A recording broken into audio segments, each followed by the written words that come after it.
Well, thanks everybody for joining. Today, Shannon Anderson from Solar United Neighbors is going to tell us more about their virtual power plant policy model, which they actually call distributed power plant policy model. Um, this is, as always, an open session where everybody can ask questions as they come. So please feel free to unmute yourself and ask, or ask them in the chat. And with that, Shannon, welcome. Thanks for joining. Yeah, no, thanks so much, Ben. It's great to see you all, and it's good to see some familiar faces and a bunch of new ones. So really excited to have the conversation with you all this morning. All righty, well, I will go ahead and get started. So let's see, slideshow. Yeah, so hi, I'm Shannon Anderson with Solar United Neighbors, and excited to have a conversation with you this morning about the model power plant policy that Sun developed this year. And we're looking forward to rolling it out in various states and utility commission proceedings around the country. So a little bit about Sun, if you're not familiar. Solar United Neighbors is an organization that helps people go solar, join together, and fight for their energy rights. That's the mission of Sun, and we do it across the country. We have some states where we have staff and some states where we don't, but we do run a national help desk and otherwise help people go solar throughout the country. And we, with that, we engage folks and we help them work on policy in their states as well. And so our focus really is with that solar owner consumer perspective in mind, that we developed our model policy and that we really center the solar owner consumer in all of our work that we do at Sun. So we're solar organizers, educators, communicators, policy technology nerds, and we're neighbors. So that's why we call ourselves Solar United Neighbors, dedicated to building an energy system that works. And again, we really focus on that distributed energy system, rooftop solar, community solar, business, homeowners across the country that really will power our country going forward. So I am our new distributed power plant policy director. I started back in September, so just about 2 months ago. I live in Wyoming, so that's kind of my background, is energy within the state of Wyoming and the Mountain West, and a little bit nationally as well. I've worked on fossil fuels and renewables and a variety of other energy campaigns. I am a lawyer, so be nice to me on the tech stuff. But coming soon, Sun is looking to hire a technical analyst as well as a campaign manager. So we're growing our team. We're really excited about the opportunity distributed power plants really bring to the electric grid across the country.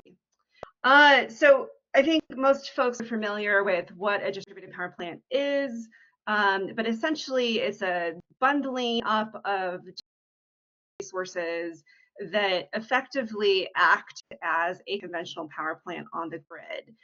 So you're bundling solar and battery and other sort of load management resources together at such a scale that they effectively act as a peaking power plant. So that's the idea here. And so why? Can I ask real quick, why did you choose to go for DPP rather than VPP? Yeah, that's a great question. So essentially, we wanted to make sure that we, again, centered the distributed resources in the policy, that it was clear this is about distributed energy resources. We've also heard some feedback that the word virtual is a little bit confusing to people. It makes it seem like it's, out in, the AI world and not actually happening in reality. And so it makes it more tangible to people as a solution right now.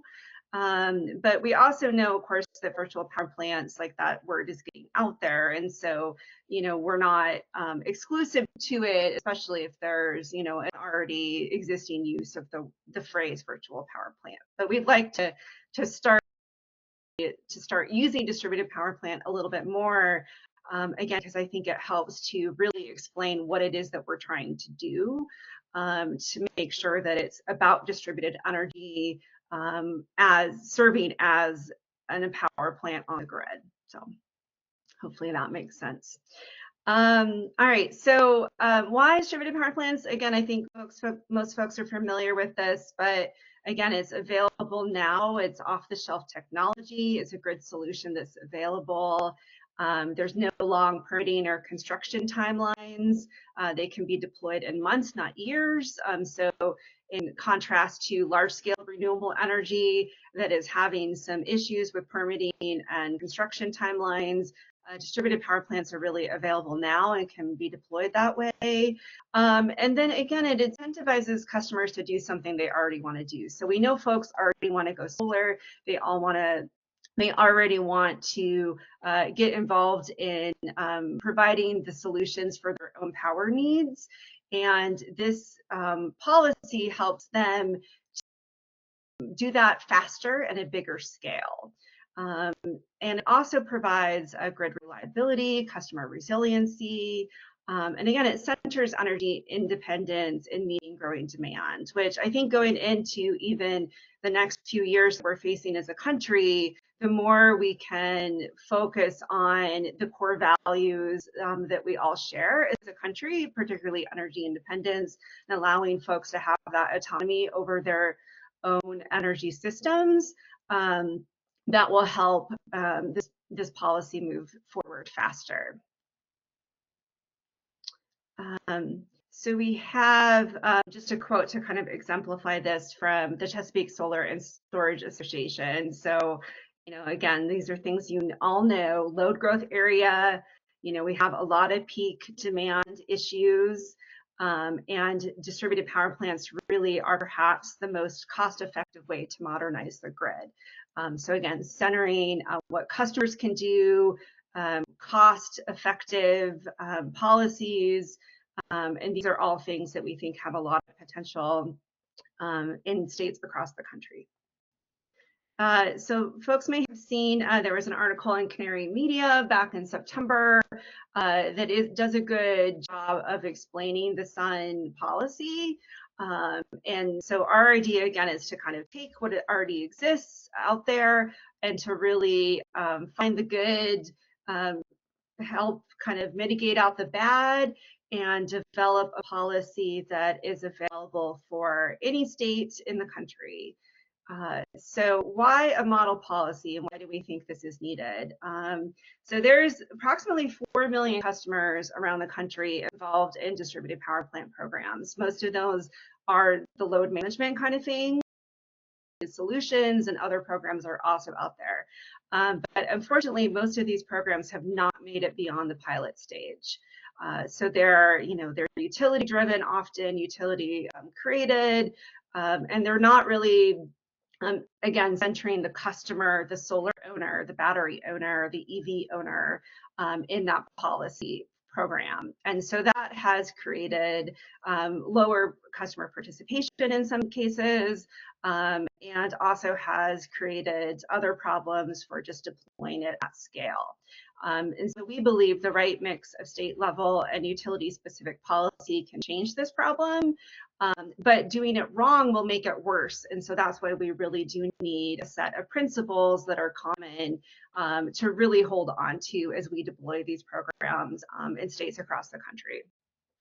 So our model legislation requires utilities to create DPPs on a larger scale. And then our model tariff accelerates DPP adoption and utilization by, again, ensuring participants are appropriately compensated for the grid services they provide. So centering the customer, centering the solar owner, and making sure that compensation set at a level that actually creates participation is critical to the success of these programs.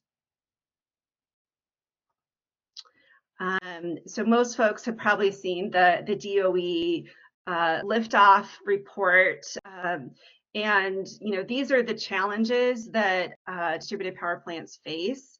equity, enrollment, standardization, and making sure that, again, it really works with utility planning and incentives. So our model policy seeks to do all of these things, but really focuses a lot on point number 3, which again is that idea that we need to have standardization of the policy and the framework so it can be deployed more rapidly and at scale. So our approach draws on the experience of numerous partners and experts that we consulted with in developing the policy at Sun. A lot of industry partners, folks that are actually doing these programs, and other policy experts in the field. So what is our approach? And we'll spend the most time kind of walking through this. So the first piece, again, as I've mentioned before, is really fair compensation. So we want to make sure that we're setting compensation at a level to incentivize participation. And again, recognizing the value that customers are really bringing to the grid at these peak demand times. And we believe that compensation is really important to build into the framework up early and effectively, both through kind of enrollment incentives, but also through ongoing performance incentives. And predictability matters. So you can think of, what's been going on, of course, with net metering around the country, where, customers sign up, they get solar, they may not, the policy changes, things happen. So we want to make sure that there's regulatory certainty around these programs as well, because that will make sure that participation stays steady, that people feel like there's something in it for them going forward. It's not just like a one-time incentive, or that the compensation could really change if they're enrolled 5 years into the program or something like that. So predictability matters, and making sure that there's some certainty around the compensation into the future. Open access is another key part of our policy. So we want to make sure that the technology is, or that the program is technology inclusive. And so it's broad enough to work with solar and battery systems, EVs, bidirectional charging, smart thermostats, other sorts of programs that are out there. And that customers should be able to choose their own devices, their own systems.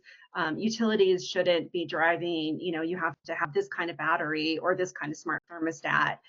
We really want to be able to have customer choice and open access for this program. So I think that's one of the pieces of the policy that can get hung up the easiest, and especially as utilities start to get involved. And so it's really where I think advocates need to spend the most time kind of thinking through what this really looks like, again, from the customer side and perspective, understanding that the more open a program can be, again, the greater participation you're going to have, and the greater success of that program going forward, both for the customer and other customers of the utility going forward. Energy equity is another key part of our policy. So we firmly believe that any program should provide incentives and compensation for individuals and families with low and moderate income, and for people living in environmental justice communities. So making sure there's, an LMI adder in a program is we believe really critical to centering equity within the policy program. Obviously, affordability and cost savings are key pieces of any program. This has to work for non-participating customers. It has to work for utility. Utility commissioners have to be able to see the benefits of these programs. So we want to make sure that DPPs reduce peak load, they displace reliance on more expensive energy resources, and that those cost savings are spread amongst all customers of the utility, so that the program recognizes kind of that sharing back value that those cost savings will create for non-participating ratepayers. We want the program to facilitate electrification. So again, thinking about electric vehicle batteries, heat pumps, smart thermostats, electric water heaters, electric appliances, other sorts of devices that customers may want to select going forward. So again, incentivizing things people already want to do and making sure that that's built into the program. And again, a key piece of the program is rapid development and scaling. So building on already readily available existing technology, but also, thinking of third-party providers and how competition can create economic efficiency with these programs is really important as well. Like what's available now, what companies are already doing this work right now. A utility doesn't need to spend, 5 or 6 years developing a distributed energy resource management system when there's already companies out there already doing that work. And so wanting to make sure that whatever program gets up and running, that utilities aren't using excuses that they need a long time, that they need a lot of money. Again, these programs are already available, and the independent third-party providers are ready to go to do this kind of work. Some of the more specifics of the tariff, just to get a little bit more detail on it too. Again, working on system peak reduction, that's sort of the focus of it.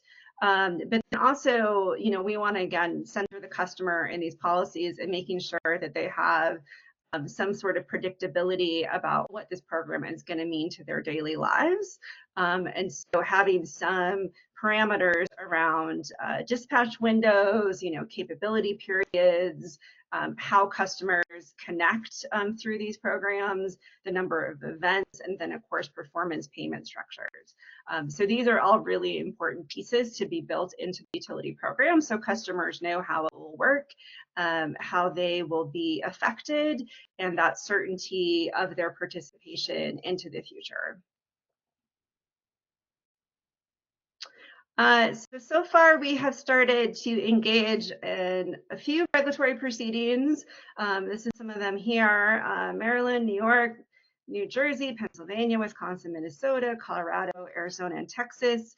So there's a variety of proceedings already happening where we want to have our model tariff and our model policies available as an example for utilities and utility regulatory commissions to make sure that they have these principles in mind as they enable utilities to do distributed power plant programs. And then we're also working through some legislative campaigns to, again, sort of create that legislative directive and guidance, both to utility commissions, but also utilities. So that way, again, some of these pieces can be enshrined in state statute, and there's less to fight about later. There's more certainty for customers, and therefore there will be greater participation, and we'll be able to scale these programs faster.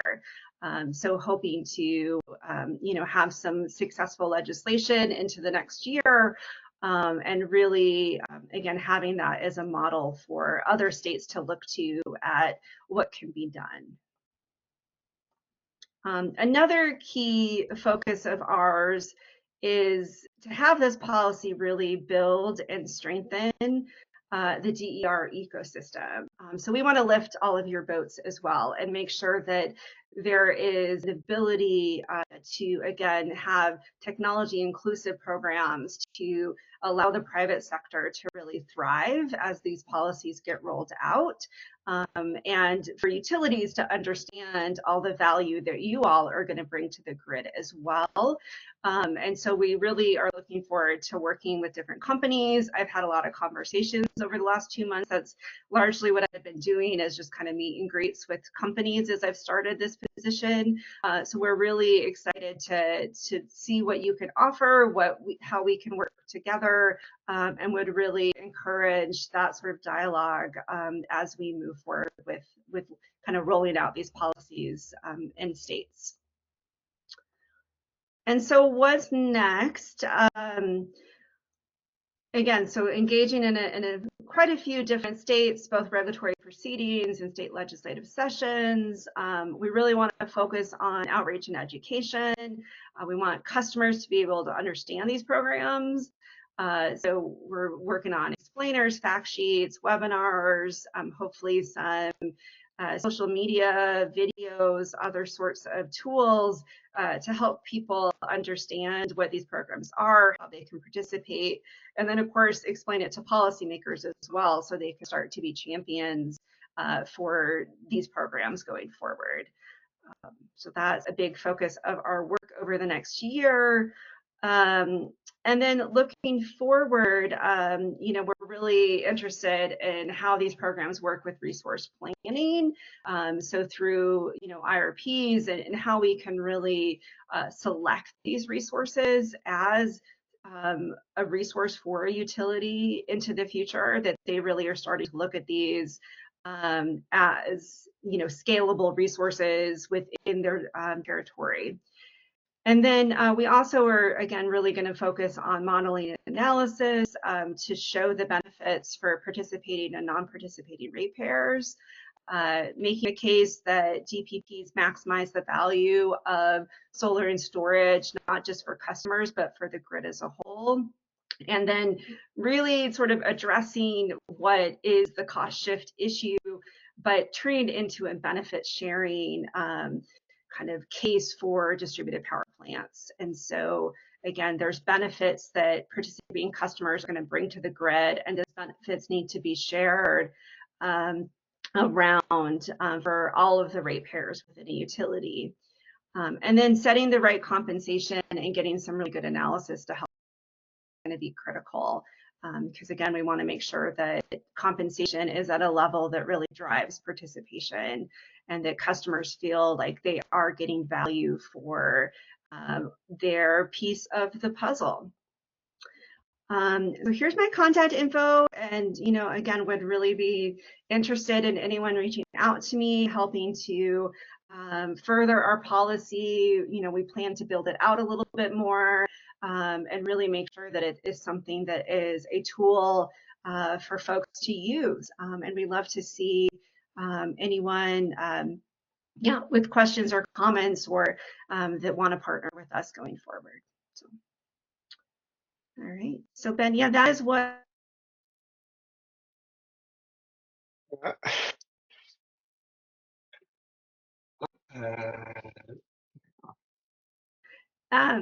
So Ben, that is what I had as far as a presentation, and happy to answer any questions. Yeah, thank you, Shannon. This was great. I do have a question to start with, which I want to ask you to both you and the audience at the same time. I'm curious to hear the sort of feedback you received from utilities, regulators, and other members of the industry. And for the audience, if anyone on this call has feedback on the model, I'd be curious to hear it. So Shannon, if you don't mind starting. Yeah, you bet.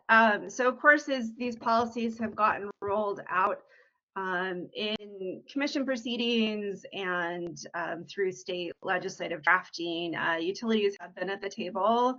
I think, the challenges, as you all know, within kind of the utility world is all utilities are not created equal, right? And so there is a mix of them. Some of them are very sophisticated. Some of them already have DERMS and DPP systems already set up. And some of them, this is going to be really new to them, and they're going to be a little bit worried about what it really means. And so we've tried to kind of, again, create a policy that works with any sort of utility that allows, again, for third parties to kind of come in and assist that utility to roll out these programs to create those cost savings, and making sure it's not just the utility that has to do this. So it won't be some unfunded mandate that the utility isn't going to be able to achieve in a certain time frame. So I think that's the idea and the approach of the Sun policy, again, is to kind of help the utilities along a little bit and to help them maybe think that this isn't as scary as it could be. And then again, to, we're also, there's pieces of our policy that allow for a rate of return and, other sorts of traditional rate making with a utility system where they're going to get something back as well. So particularly for the investor-owned utilities, of course, that's a critical piece, although the for-profit model is not, all utilities as well. So, we want to make sure this works for rural co-ops and municipalities and other sort of utilities as well. So.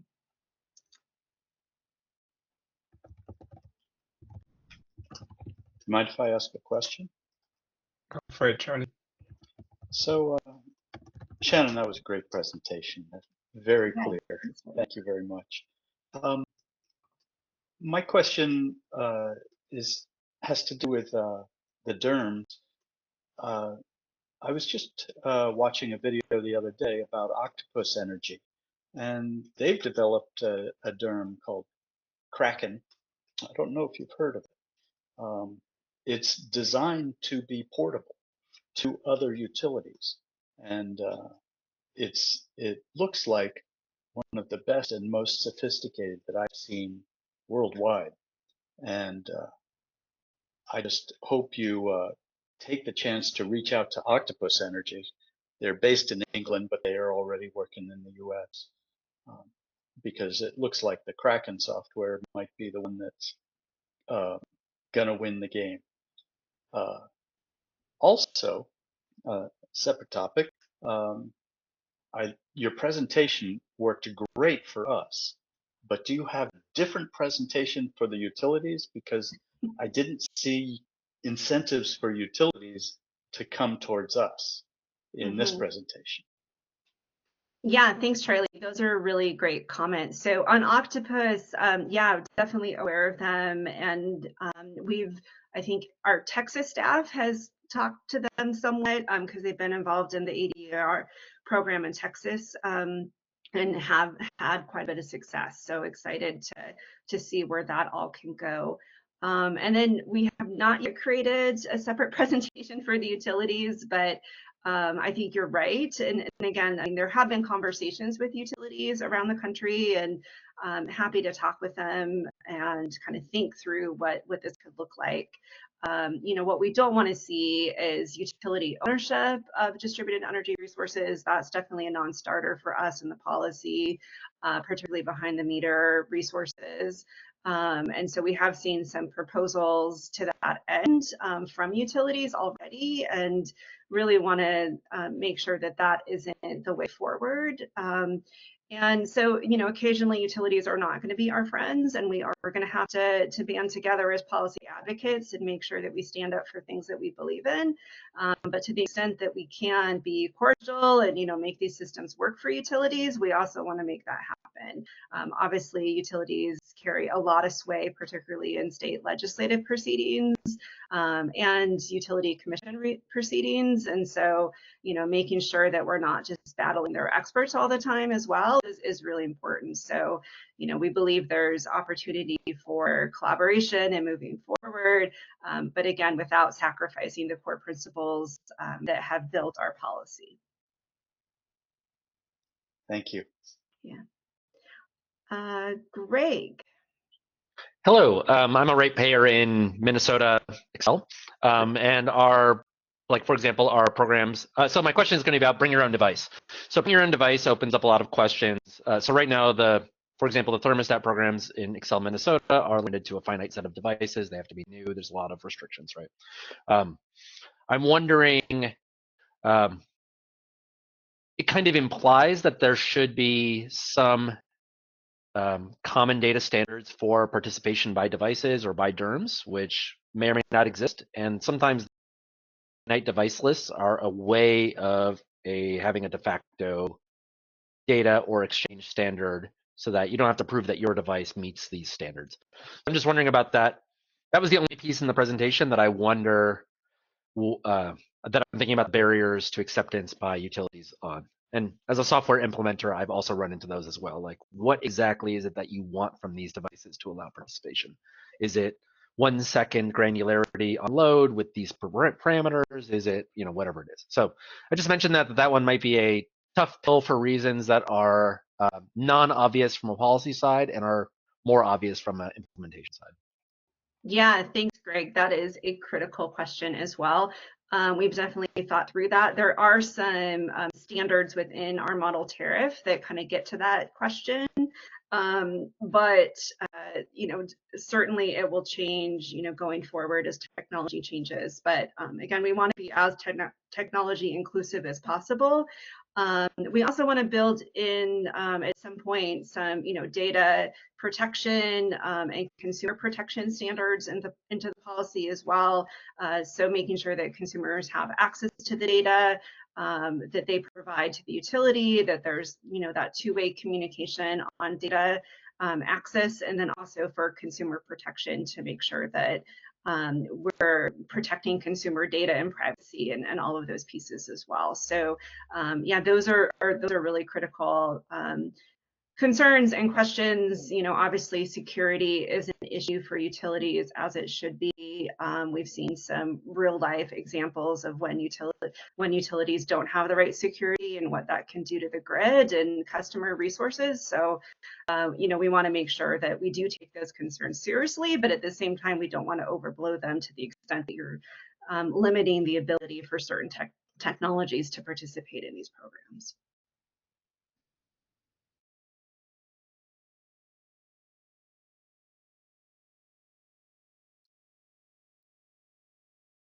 Right. Thanks again for a great presentation. I wanted to ask if there's somewhere in the model language a specific mechanism for determining the right compensation. Obviously, that is a pretty tricky calculation, and like the closest methodology that I've seen published is maybe like what Brattle has done. I was wondering if there is any kind of recommendation in there for like how a state, what specific steps a state might take to try to set a price level. Yeah, that is definitely the biggest question, I think, going forward for these programs, Brian. So appreciate you raising it. We have some principles within our model tariff in particular, and essentially you look at, again, like valuing these resources as they are a resource on the grid during peak power times, and so you kind of look at what energy is being, what other supply side resources being displaced, and kind of thinking that through. Obviously, there's, export compensation for, normal times for batteries and for solar systems as well. But, it's going to be utility specific, it's going to be market specific. So there's going to be a need to do a lot of comprehensive analysis and hoping that through these first early adopter state proceedings, particularly maybe starting in Colorado into the spring, we'll be able to provide expertise and analysis in these proceedings that will then sort of set the benchmark for other states and other utilities. So, hoping to be like, again, setting the example through some of these early adopter states of how to do it right versus how to do it poorly. But yeah, it's going to be a complicated question for sure, as all of these pieces are. But the compensation piece is really, if we don't get it right, then, again, people aren't going to feel incentive enough to participate. We're also, again, really interested in leveraging these programs with already existing incentives. So of course, folks know about Solar for All, and hopefully, I'm knocking on wood, it's going to get rolled out, and the money will flow, and it will be just, I think, an incredible program for communities around the country. And with that, there's additional financial ability, particularly on that equity piece, to really start to address that at a big scale. Other, utilities also have storage incentive programs already. Some states have storage incentives. So to kind of, again, think through the rollout of these programs with already existing incentives and programs, and making sure that we're kind of building on what's already there and not starting from scratch as well. So that's, is a bigger kind of policy question, I think, on some of the compensation that maybe isn't just answered by the utility alone, but also thinking through what other policy needs to be in place and what we need to protect, particularly going into January. I saw a question in the chat about Michigan, and I'll just answer that. We are looking at Michigan. I think y'all had a rough election, so sorry about that. But there is a bill that is in Michigan that is ready to go, and there was hope that maybe it could start to move during the lame duck session, but I'm not sure that that's a possibility now. But there is interest with working in Michigan at a statewide level in particular, as well as in Illinois. And those states I think, would be very good early adopter states for a variety of reasons, including just the utility market structure within Michigan and Illinois. Do you have any thoughts on how to fund those DPPs? Yeah, so, again, it's similar to just a demand side management program where there's going to have to be a little bit of upfront money at the utility level to make it work. But leveraging, those third-party providers and what's already there, making sure that they get compensated appropriately and then their customers get compensated appropriately. So there's going to have to be some investment, certainly by the utility, that will be approved by Utility Regulatory Commission, similar to other sort of tariffs and structures. So that's the idea. Again, outside of some other sort of existing state incentive program, federal money, all of those other pieces that I think we can leverage, but there's going to have to be a little bit of starter money from the utility kind of thrown in to make sure these programs get off the ground.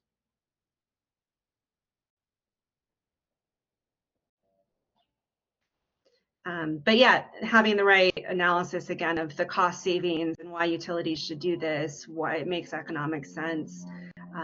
That's exactly the case that we need to show to utility commissioners to make sure that they feel confident that these are programs that are worthy of support.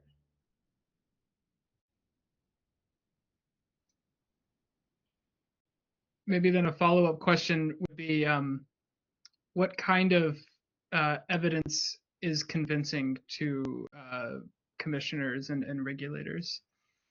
Yeah, I think the numbers are going to be the most effective to them, as real analysis and examples of the cost savings that these programs can create for particularly non-participating ratepayers.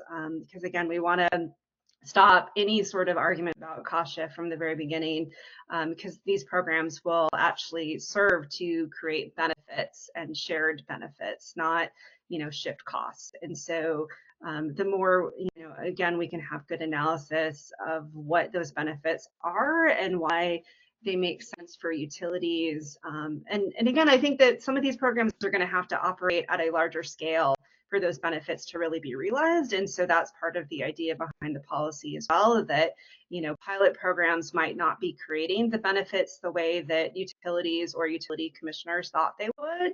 And so having policy in place that will help those programs scale will actually start to realize those benefits in a much more meaningful way.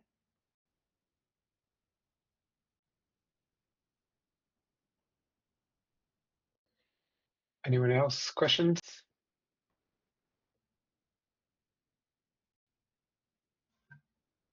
I have another question. You mentioned before being opposed to utilities owning behind the meter assets. Could you tell us more why? Yeah, we want to make sure that, again, policies center customers, they center customer choice, customer compensation, and to really allow customers to participate in these programs from the core values of why people go solar, why they choose to produce a portion of their own power needs for their own energy, freedom, and democracy. And so with those principles in mind, it's just antithetical for utilities to kind of be in control and for them to be owning those resources, particularly behind the meter. Where, of course, there's other models front of the meter that I think there's still some ability for utilities to own resources that ultimately end up participating in one of these programs. But it's the behind the meter resources that we want to make sure are not utility owned and controlled. They can be homeowner-owned, utility controlled still, right? Yeah, for instance, in the smart thermostat, or when a utility starts to, discharge your battery and use it for grid purposes, for sure. Yeah, there has to be utility connection. Or again, through at some level, it has to have a utility connection, even through a third-party aggregator. But again, for customers to have certainty about those restrictions and what those parameters really mean for their daily lives and how their resources connect to that larger system are really important. So transparency and accountability are really important.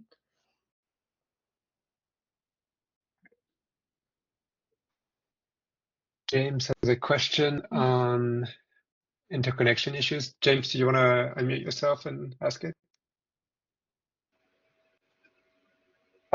Yes, specifically in Texas, it's come up. They're doing some PUC dockets having to do with distribution or connection policies and procedures. But so one idea that's popular in other states, not in Texas, is having the distribution utilities publish feeder capacity carrying studies, which make it a lot easier to do DER interconnections because you know where it's easier to do them. And then kind of related to that, there's been some proposals that distribution grid upgrade costs when you go in and do a project and the utility says they need to do some kind of upgrades, but that cost be borne by the system at large rather than the individual project, at least up to some minimum level, similar to the way they do transmission costs. Yeah, no, thanks for those comments. They're really helpful and very accurate. So distribution planning is certainly something we've thought about as well. And I think there's a role for the DPP policy to be integrated into some of those dockets and to think through, if you're doing distribution planning already, how do you, again, maximize the value of DER resources onto the grid and hopefully displace some of those costs the utility may end up having to incur. So we are looking at some of those dockets and kind of thinking about how we can get involved in them for sure. And then I think back to the utility ownership question. I mean, this is often what we hear from utilities, right? That like there's better places to just deploy these resources and there's going to be some problematic places, and let us choose the ones that make the most sense for us. Whereas, again, I think we want to allow customers, no matter where they live, to be able to participate in these programs and to be able to make sure that they work for everyone in all communities equally. So that, that's going to take a little bit of work, I think, particularly on some of these distribution planning dockets and addressing any transmission and distribution systems that may need upgrades as well. So I'm sure that didn't really answer your question because there's a lot of questions related to this, but yeah, just, it's something on our mind as well, and it's a key piece of the puzzle for sure. I think that's a good point. There's intrinsically distribution grids, there's different values at different points depending on the need for upgrades and so on.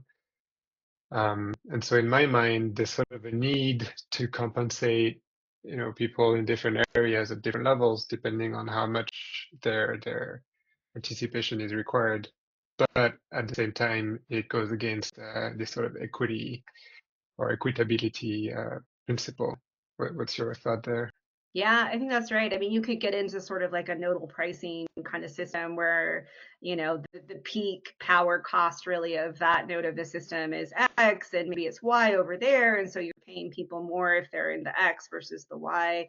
And I think we do want to kind of get away from that, particularly, again, if you're thinking about like an environmental justice community or other sorts of folks that we want to make sure feel like they can participate in these programs and be a part of them, so that, yeah, equity and predictability and uniformity, I think, are important aspects of the rate structure. But from the utility side, recognizing that there are a lot of questions on their end about how these resources integrate, the value of them in different places, and what that means to them. So just understanding that is going to be a conversation that certainly will come up.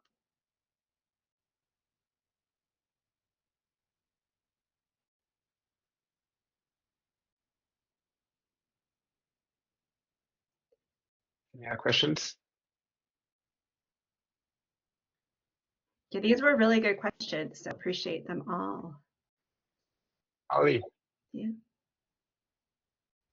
Hey, Shannon. Yeah, thanks for the presentation. And I came in a bit late, so apologies if this was already covered. But I heard you mentioned you obviously want to move away from kind of utility ownership of VPPs and VPP assets, like you wouldn't advocate for that. One thing I've been hearing about from smaller utilities is, and this is more related to DERMS, but basically there is resistance from some utilities to get locked into kind of contracts with DERMS, third-party DERMS providers, and actually they would be, some are looking to kind of build the tech in-house and sort of contract it out and then build their own kind of DERMS platforms. And obviously, like, DERMS is kind of a separate thing from VPPs or VPPs, but sort of closely related. Is that like something that, one, you've seen, and two, like, what would be your stance on that? Like, would you prefer to see that sort of capability outsourced outside of the utility, or are you okay with it being built in-house? Yeah, we're okay with either. We just want it to be competitive. And so part of it is to have, again, open access and competition built into a tariff program. And so also to prevent a utility from using, the argument that, okay, we don't have a DERM, so we can't deploy these programs, or it's going to be too expensive, or we have to wait 3 or 4 years to get it up and running, when there's third-party solutions already available to them that are cost-effective and ready to go. And so utilities work with third parties all the time. This is not something new. And so, we understand their desire to do things themselves, and again, to have that level of control on their end and certainty on their end. But to get them, hopefully through this policy, a little bit more comfortable with the opportunities that exist already, and that, that there is some cost savings built into those opportunities if they so choose to go down that road. DERMS are a critical piece of the distributed power plant puzzle. You can't have a DPP without a DERMS program. So it is really important to kind of think that through. I would also say that, there's been, again, some DOE money for utilities to get DERMS to be implemented. And so there's been some recent awards from DOE to get utilities to do this. So there's some financing and ability as well, I think, for utilities. So hopefully they'll look into those opportunities, and so long as they continue to exist. Hopefully that will happen. But there's a lot of smart folks at DOE that are helping utilities solve these problems in real time. So if they want to do it, and they want to do it cost effectively and do it well, we're not opposed to it. But we do want to make sure that there's at least competition built into whatever program it is, so we know that they're doing it in the most cost effective manner for customers. Maybe just a quick follow-up is, have you seen a trend of like build versus buy? I don't know, I've just heard that some utilities are trending more towards build in recent years versus buying a DERMS or contracting with it. Is that something you've observed, or not so much? Yeah, I think for some utilities, that's definitely where they want to be headed. And I think, I get it as well. Like, companies come and go. And, if you're going to invest in one of these programs, you want to make sure that, again, the in-house model seems to be the most comfortable for a utility, which, there's reasons for that. So we certainly have seen utilities kind of want to do their own DERMs, and again, we just don't want to see that as a barrier to actually deploying these programs effectively at scale. So knowing that again, there are real-time needs with load management, with cost reduction, with climate change, other issues, right? That we need to get these programs deployed as fast as possible in as many places as possible to be able to provide the real solutions that we all need to see for our electric system. Thank you. Yeah. Any more questions?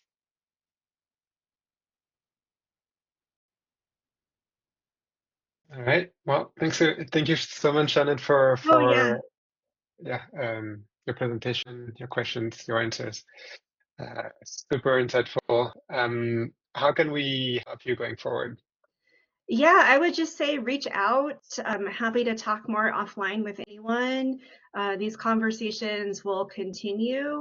And as we start to roll out the policy in states, would love your support in the advocacy realm as well, for talking to legislators and working with your customers to make sure that they know about the benefits of these programs.